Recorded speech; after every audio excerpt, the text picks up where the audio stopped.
My parents looked me dead in the eye and told me to get out if I wouldn't pay every cent of their mortgage. I was already paying a huge chunk, but my older brother needed to play video games in peace. I smiled, packed my bag, and walked out forever. 6 months later, my phone blew up because the bank was taking that same house away. I'm 27, and I was always the family ATM. My brother Zach is 30, a college dropout, and the ultimate golden child. He got fired from 3 jobs because corporate life didn't appreciate his creativity. So he moved back home, contributing zero. Meanwhile, I worked in finance, paid my way through school, and inherited my parents' financial burdens. It started with utility bills, then groceries. Then I was covering most of their mortgage. I gritted my teeth because they were family. But 6 months ago, it all came to a head. I walked into their house carrying groceries they conveniently forgot to buy. Mom sat with arms crossed, lips pressed tight. Dad shook his head like I committed a crime. Zach was slumped on the couch, unbothered, tapping his phone. "We think it's time you contribute more," Mom announced coldly. I froze. The plastic handles dug into my palms. I reminded her I already was. Dad stepped forward. "You make good money, and it's not fair for us to struggle," he said. I reminded them I'd covered the mortgage for 2 years. Zach rolled his eyes. "Come on, man, it's just money," he muttered. I snapped. I asked if they seriously expected me to fund Zach's life as a houseplant while I paid for everything. Mom stood up, anger rolling off her. "If you walk out that door, don't bother coming back," she screamed. The room went dead quiet. I stared at her. I looked at Dad, who looked away. I looked at Zach, who glared at me.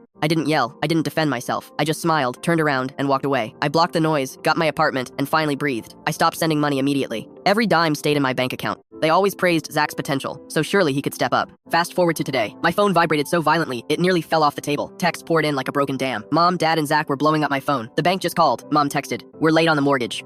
"Are you really this cruel?" Dad begged me to step up. Zach accused me of destroying the family. I leaned back. I watched the screen light up. I didn't reply. Let them panic. Let them realize the safety net was totally gone. Then Mom called, screaming the second I answered. "You can't just abandon your family," she shrieked. I kept my voice dead calm. I reminded her she kicked me out. She claimed they did everything for me. "Sell the house then," I said simply. Dad snatched the phone, demanding I pay before foreclosure started. "Looks like you'll have to figure this one out on your own," I said, and hung up. But a nagging thought stayed with me. I logged into my banking app. Then I called the bank. I posed as the responsible son checking the account. The rep put me on hold. When she came back, her words hit like a truck. The account was completely delinquent for 8 months. 8 months. I was sending them mortgage money for months before I moved out. They were pocketing my cash while letting the house go under. I immediately dialed Zach. He answered instantly, demanding I fix this mess. "Quick question," I interrupted. "Where do you think all the money went?" He went silent. I laid the brutal truth out. They stole my money, blew it, and now the bank was knocking. "They're our parents. They needed help," Zach pleaded weakly. I let out a cold, harsh laugh. "I'm letting them face the consequences of their own stupidity," I told him firmly. I hung up the phone.